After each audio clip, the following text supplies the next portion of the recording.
কল্পনা করুন একটি মহাকাব্যিক যুদ্ধে জয়লাভের পর আপনাকে একটি দেশের সবচেয়ে সম্মানিত পদ এবং একটি স্বর্ণের সিংহাসন উপহার দেওয়া হচ্ছে। সবাই আপনার বীরত্বকে সম্মান করছে, কিন্তু আপনি সেই রাজকীয় ক্ষমতাকে অবজ্ঞা করে বেছে নিলেন কেবল আপনার প্রভুর পায়ের ধুলো। কেন পৃথিবীর সবচেয়ে শক্তিশালী বীর এমন একটি সিংহাসন প্রত্যাখ্যান করলেন যা লাভ করার জন্য মানুষ যুগে যুগে রক্তক্ষয়ী যুদ্ধ করেছে? হিন্দু স্টোরিটেলসে আপনাদের স্বাগত। আজকের এই গভীর বিশ্লেষণাত্মক ভিডিওতে আমরা উন্মোচন করব কেন পবনপুত্র হনুমান অযোধ্যার সিংহাসন এবং সমস্ত রাজকীয় সম্মান প্রত্যাখ্যান করেছিলেন। আমরা দেখব এটি কেবল সাধারণ বিনয় ছিল না, এটি ছিল অহংকারের বিরুদ্ধে এক আধ্যাত্মিক বিদ্রোহ। আমরা জানব কিভাবে হনুমান প্রমাণ করেছিলেন যে প্রকৃত মুক্তি ক্ষমতার সিংহাসনে নয়, বরং নিঃস্বার্থ সমর্পণে লুকিয়ে থাকে। এটি হল সিংহাসনহীন রাজার গল্প বা দ্য মাস্টার অফ ডিভোশন। লঙ্কার যুদ্ধে জয়লাভের পর যখন শ্রীরামচন্দ্র অযোধ্যায় ফিরে এলেন, তখন চারিদিকে ছিল উৎসবের আমেজ। যুদ্ধের নায়কদের পুরস্কৃত করা হচ্ছিল। বিভীষণ লঙ্কার রাজা হলেন, সুগ্রীব কিষ্কিন্ধার সিংহাসন ফিরে পেলেন। কিন্তু যখন হনুমানের পালা এলো, তখন এক অদ্ভুত পরিস্থিতির সৃষ্টি হল। হনুমান ছিলেন সেই বীর যার সাহায্য ছাড়া রাবণকে বধ করা অসম্ভব ছিল। কৃতজ্ঞতার চিহ্ন হিসেবে তাকে অযোধ্যায় একটি উচ্চ পদ এবং স্বর্ণের সিংহাসনের সমান মর্যাদা দেবার কথা উঠল। কিন্তু হনুমান সেই প্রস্তাব শুনে কেবল মাথা নিচু করে হাসলেন। তিনি চাইন না কোনো রাজকীয় মুকুট বা কোনো প্রশাসনিক ক্ষমতা। অযোধ্যার সেই ঐশ্বর্যশালী পরিবেশে যখন সবাই ক্ষমতার দিন্যাস নিয়ে ব্যস্ত, হনুমান তখন শ্রীরামের চরণে নিজেকে সমর্পণ করে দিলেন।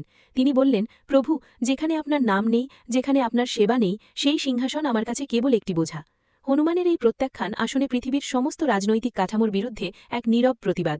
তিনি বুঝিয়েছিলেন যে জাগতিক ক্ষমতা হল এক মায়াজাল, এটি মানুষকে শৃঙ্খলিত করে, মুক্ত করে না। হনুমান ছিলেন এক আধ্যাত্মিক বিদ্রোহী। তিনি জানতেন যে একবার যদি তিনি ক্ষমতার সিংহাসনে বসেন, তবে তিনি শ্রীরামের সেবক থেকে রাজ্যের কর্মকর্তা হয়ে যাবেন, আর তিনি তার এই সেবক পরিচয়টি বিশ্বের যে কোনো রাজকীয় পদের চেয়ে বেশি মূল্যবান মনে করতেন। একটি জনপ্রিয় কাহিনী অনুযায়ী মাতা সীতা হনুমানকে একটি বহুমূল্য মুক্তোর মালা উপহার দিয়েছিলেন। কিন্তু হনুমান সেই মালার প্রতিটি মুক্ত দাঁত দিয়ে ভেঙে দেখছিলেন। সবাই অবাক হয়ে জিজ্ঞেস করলেন, হনুমান, আপনি কেন এই মহামূল্যবান রত্ন নষ্ট করছেন? হনুমান উত্তর দিলেন, আমি এই মুক্তগুলোর ভেতরে আমার রামকে খুঁজছি। যেই বস্তুর ভেতরে আমার রাম নেই, তা আমার কাছে মূল্যহীন পাথরের সমান। হনুমান প্রমাণ করেছিলেন যে প্রকৃত আধ্যাত্মিকতা মানে কেবল মন্ত্রজপ করা নয়, বরং নিজের অস্তিত্বকে অহংকার মুক্ত করা। হনুমান লঙ্কা দহন করতে পারতেন, সমুদ্র লঙ্ঘন করতে পারতেন, পর্বত তুলে আনতে পারতেন, কিন্তু এত ক্ষমতার অধিকারী হয়েও তিনি নিজেকে কেবল একজন দাস হিসেবে পরিচয় দিতে ভালোবাসতেন। এটি ছিল হনুমানের চূড়ান্ত শ্রেষ্ঠত্ব। আজকের এই কাহিনী আমাদের এক বিশাল শিক্ষা দেয়। আমরা প্রায়ই ক্ষমতা, পদমর্যাদা এবং সামাজিক সম্মানের পেছনে ছুটি। আমরা ভাবি যে একটি উঁচু পদ বা একটি সিংহাসন আমাদের পূর্ণতা দেবে, কিন্তু হনুমান আমাদের দেখিয়েছেন যে যতক্ষণ আমাদের ভেতরে অহংকার থাকবে, ততক্ষণ আমরা কখনোই প্রকৃত শান্তি পাব না। হনুমান সিংহাসন প্রত্যাখ্যান করেছিলেন, কারণ তিনি জানতেন যে প্রকৃত রাজত্ব অন্তরে থাকে, রাজপ্রাসাদে নয়। হনুমানের এই নিঃস্বার্থ ভক্তি আমাদের শেখায় যে আপনি যখন সবকিছু ত্যাগ করেন, তখনই আপনি সবকিছু লাভ করেন। হনুমান সিংহাসন নেননি, কিন্তু আজ প্রতিটি হিন্দুর হৃদয়ে তার জন্য একটি চিরস্থায়ী সিংহাসন পাতা আছে। তিনি কোনো রাজ্য শাসন করেননি, কিন্তু তিনি কোটি কোটি মানুষের বিশ্বাস শাসন করছেন।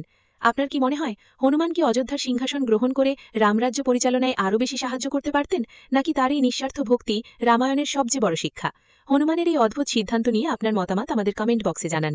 যদি হনুমানের এই বীরত্ব ও ভক্তির গল্প আপনাদের ভালো লেগে থাকে, তাহলে হিন্দু স্টোরিটেল সাবস্ক্রাইব করুন, শেয়ার করুন বন্ধুদের সাথে। দেখা হবে পরবর্তী ভিডিওতে। ধন্যবাদ।